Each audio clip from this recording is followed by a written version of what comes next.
أعوذ بالله السميع العليم من الشيطان الرجيم بسم الله الرحمن الرحيم الحمد لله رب العالمين الصلاة والسلام على أشرف الأنبياء والمرسلين وخاتم النبيين مولانا ومولى الثقلين جد الحسن والحسين أبي القاسم محمد ولعنة الله على أعدائهم أجمعين إلى قيام يوم الدين أما بعد فقد قال الله تبارك وتعالى في كتابه الكريم وهو أصدق الصادقين وقوله الحق بسم الله الرحمن الرحيم والكاظمين الغيظ والعافين عن الناس والله يحب المحسنين صلوات بيت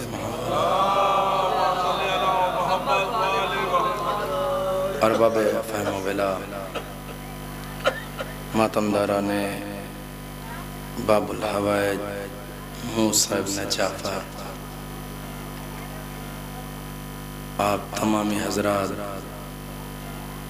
مغرب کے بعد عبادت میں مشغول ہیں،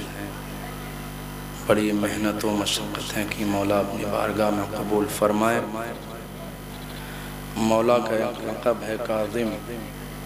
جیسا کہ ابھی تقریر میں مولانا صاحب نے بیان بھی کیا تھا۔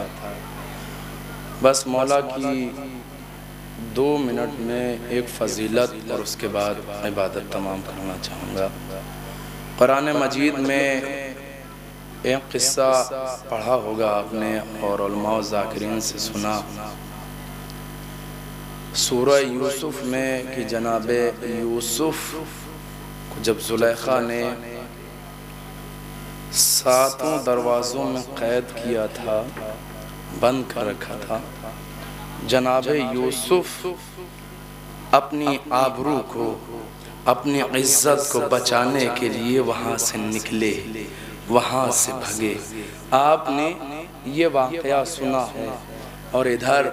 ہارون رشید 7ویں امام کو کسی نہ کسی طریقے سے تکلیفیں پہنچاتا تھا۔ اس نے زندان میں، واقعہ تو بہت مشہور ہے، صرف نتیجے کے لیے بیان کرنا چاہتا ہوں، زندان میں جب فاحشہ عورت کو بھیجا تو جب دروازہ کھولا گیا لوگوں نے دیکھا وہ خاتون سجدے میں پڑی ہوئی ہے۔ انہوں نے ایک سوال کیا، کہا میں نے اتنے پیسے خرچ کیے، تجھے دولت دی، کیا اس لیے کہ آپ انہی کی طرف چلے جائیں؟ تو اس نے ایک جواب دیا، کہا جب میں بن سنور کے ان کے خدمت میں آئی تو انہوں نے ہماری طرف دیکھا نہیں، اور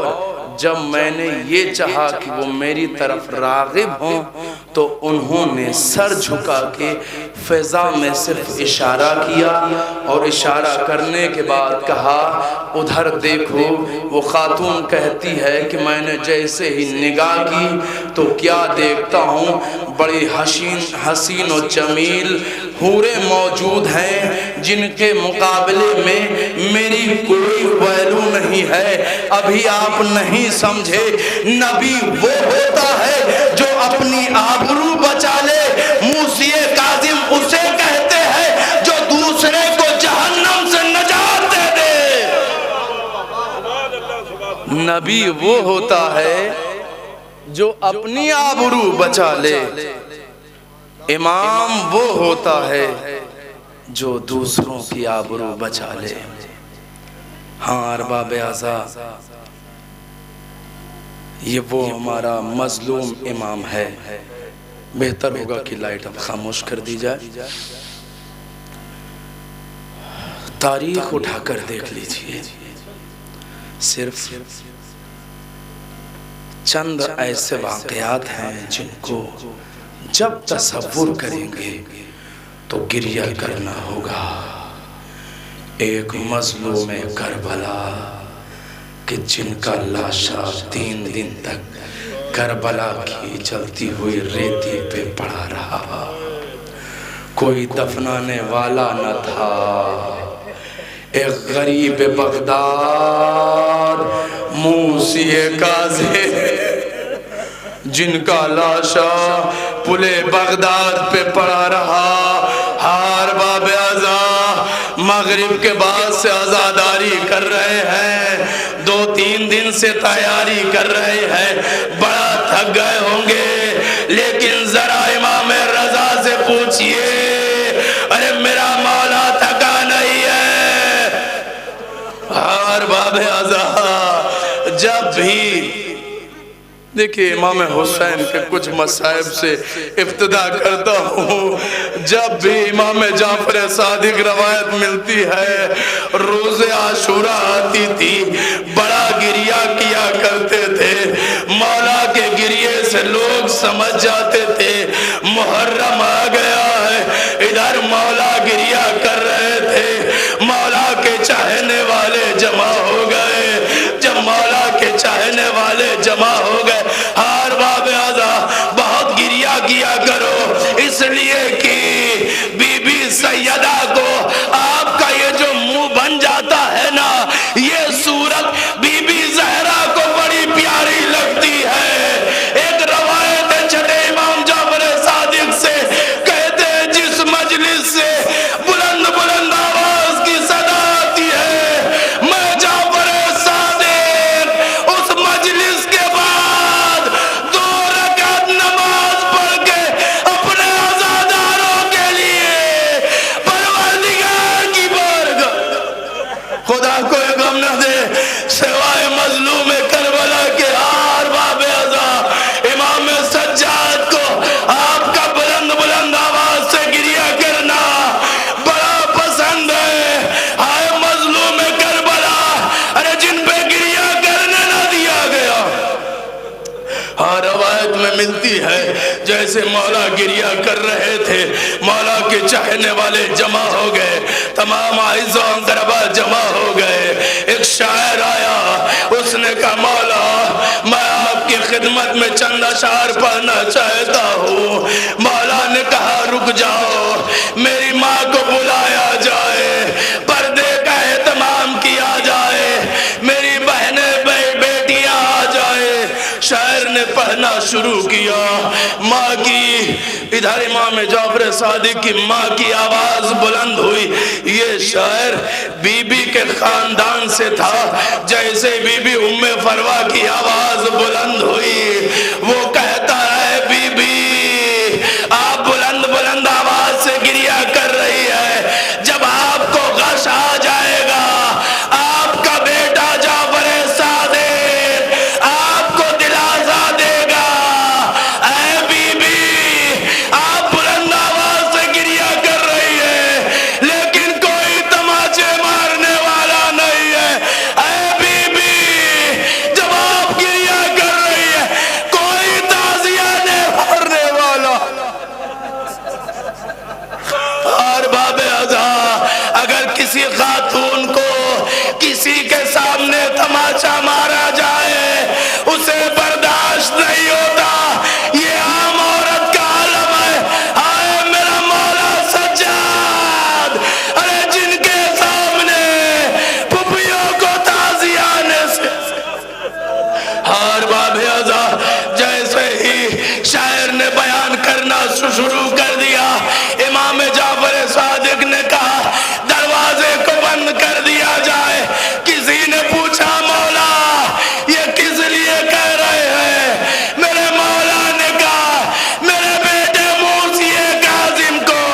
یہ برداشت نہیں، میں کہوں گا اے مولا موسی کاظم، امام سجاد، خدا کوئی غم نہ دے سوائے مظلوم۔ ارباب ازا آج وہ رات ہے جو امام موسی کاظم کی آخری رات، خدا کوئی غم نہ دے سوائے مظلوم کربلا کے۔ ایک یہ مسلم بات ہے ارباب حضرات، اگر کسی معاشرے کا بڑا شخص ہو، اگر ہمارا کوئی عالم دین ہی قید کر لیا جائے تو عزیزوں ہم دھرنا کرتے ہیں نا، ہم ریلیاں نکالتے ہیں۔ اب تصور کریے،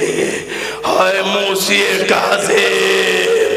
14 سال تک مولا قید خانے میں کس طرح گزارے۔ ایک عام شخص اگر قید ہو جائے کیسے تڑپ جاتے ہیں قوم والے،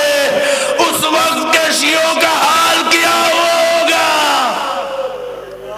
اور باب اعظم شیعہ بڑے بے چین ہو گئے ہوں گے۔ ہارون رشید کے وہاں محفلیں سجتی تھی، ناچ گانا ہوتا تھا۔ اسی ناچ گانے میں کسی نے کہا، اے ہارون میں نے مدینے کے بڑے شاعر کو دیکھا ہے۔ جیسے یہ بیان کیا، کہا وہ یہاں کیسے آ سکتا ہے؟ کہا نہیں میں نے خود اپنی آنکھوں سے دیکھا ہے۔ جیسے یہ کہا تو کہا ٹھیک ہے، پھر اس کے بعد اسے بلایا جائے۔ جیسے اسے بلایا گیا نا ارباب اعضاء، ابو طلحہ جیسے آئے ہیں نا، تو روایت یہ کہتی ہے جیسے دربار میں آئے اشعار پڑھے، اپنے ذاتی کام سے آئے ہوئے تھے، 3 دن تک مسلسل آتا رہا۔ جب آخری دن آیا تو اس سے کہا کہ جو تو نے وہ شعر جو بصرے میں پڑھا تھا اس کے بعد محفل ختم ہو گئی تھی، وہ اشعار کو پڑھو۔ جیسے یہ کہا تو اس نے کہا میں اشعار اگر وہ پڑھوں گا تو مجھے انعام کیا دے گا؟ ہارون رشید نے جیسے یہ کہا، ابو طلحہ کہتے میں نے کہا جو میں مانگوں گا وہ مجھے دو گے، جو میں مانگوں گا وہ مجھے دو گے۔ ہارون کہتا ہاں جو تو مانگے گا میں وہ دوں گا۔ ادھر اشعار پڑھے۔ جب ہارون رشید جانے لگا واپس آ کے کہتا ہے ابو طلحہ یہ بتا تو کیا چاہتا ہے؟ سر جھکا کے بجھے الفاظوں سے کہا میرے مولا کو رہا کر دیا جائے۔ ہائے ارباب اعضاء جیسے یہ کہا، ہارون نے کہا 2 دن کے بعد زندان کے سامنے آ جانا،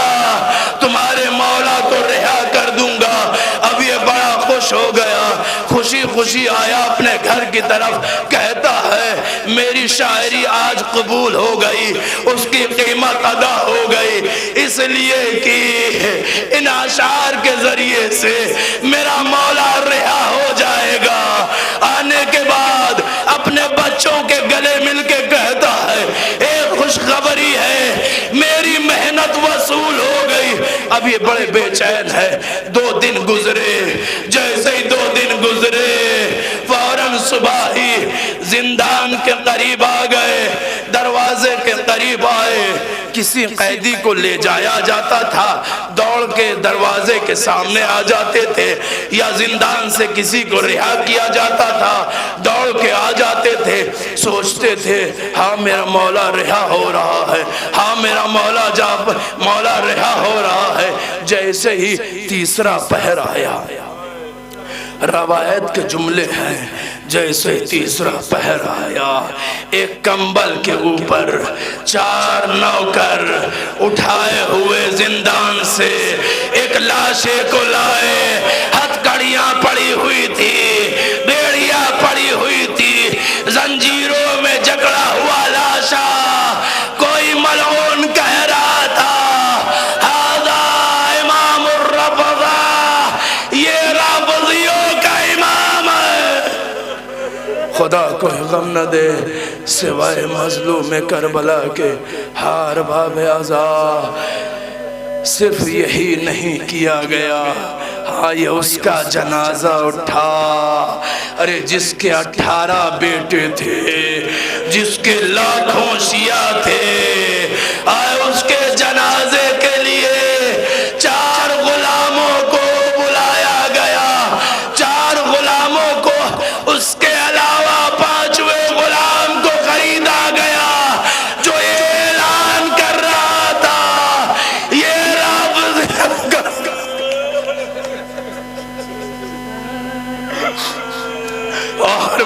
ازا خدا کوئی غم نہ دے سوائے مظلوم کربلا کے مولا کا لاشے کو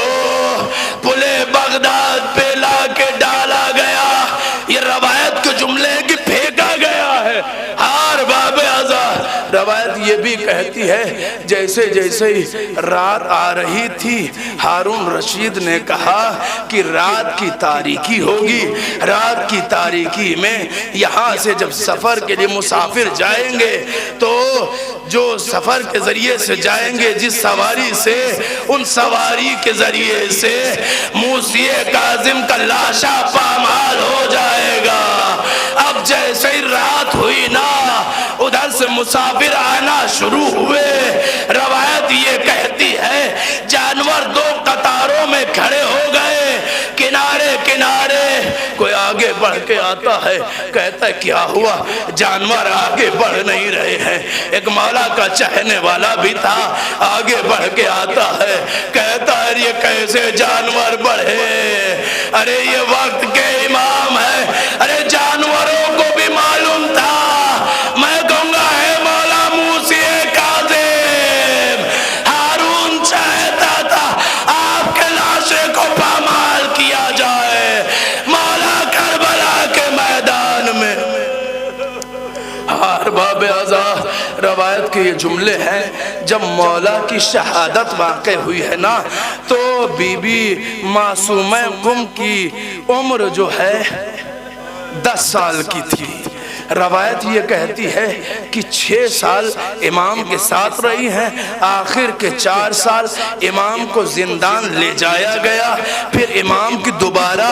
بی بی معصومہ سے ملاقات نہیں ہوئی نہ جانے یہ 4 سال مولا پہ کیسے گزرے میں کہوں گا مولا یہ 4 سال کیسے گزرے ہائے کربلا میں بھی ایک 4 سالہ بیٹی تھی مولا جب آپ کو زہر دیا گیا آپ کی بیٹی سامنے موجود نہیں تھی کربلا میں 4 سالہ بیٹی ارے جس کے سامنے ظالم کن خنجر خدا کوئی غم نہ دے سوائے مظلوم کربلا کے ہار باب ازا لو امام کا جنازہ روایت یہ کہتی ہے 2-4 جملے اس کے بعد عبادت تمام ہارون رشید کا ایک چہنے والا تھا اس نے جب یہ مظالم دیکھے اس سے برداشت نہیں ہوا اس نے گراں قدر کفن کا انتظام کیا اور اس کے بعد امام کے جنازے کو بڑی شان و شوقت سے اٹھایا گیا آج آپ بھی دیکھیے ایران اور عراق میں جب تابوت اٹھتے ہیں تو ان میں زنجیروں سے لاشا جکڑا ہوا ہوتا ہے وہ نشانیاں دکھاتے ہیں ہار باب ازا امام کا جنازہ جب اٹھا ہے نا بڑی شان و شوقت کے ساتھ اٹھایا گیا تاریخ یہ کہتی ہے مولا کے جنازے پہ پھولوں کی بارش ہو رہی تھی آئے غریب زہرا ایک مدینے میں جب اس کا لاشا اٹھا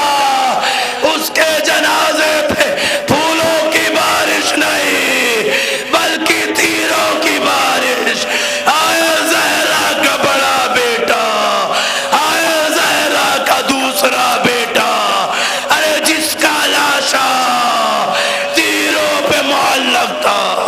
خدا کوئی غم نہ دے سوائے مظلوم کربلا کے ہار باب ازا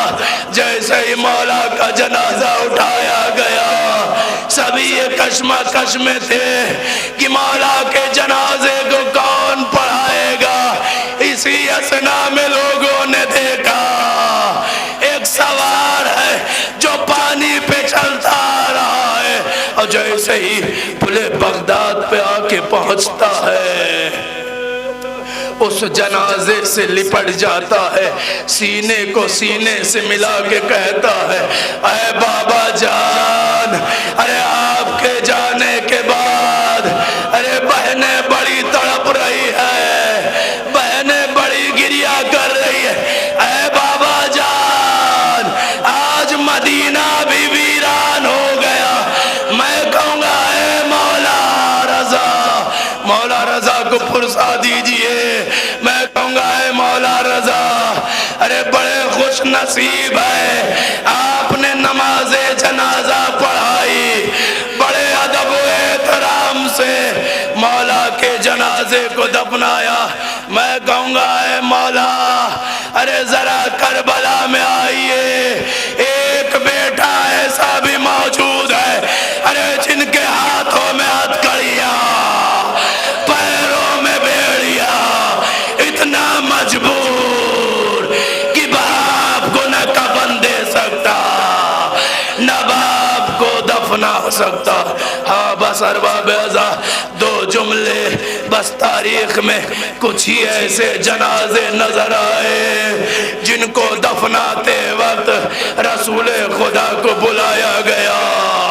ارباب ازا ایک ایسا جنازہ جو 4 سالہ بیٹی کا جنازہ تھا، ایک بھائی ایسا تھا ارے جس کے ہاتھوں میں ہتھکڑیاں تھی، پیروں میں بیڑیاں تھی، جب جنازے کو اٹھایا امام سجاد کے ہونٹوں پہ فکرے جاری تھے، اے بابا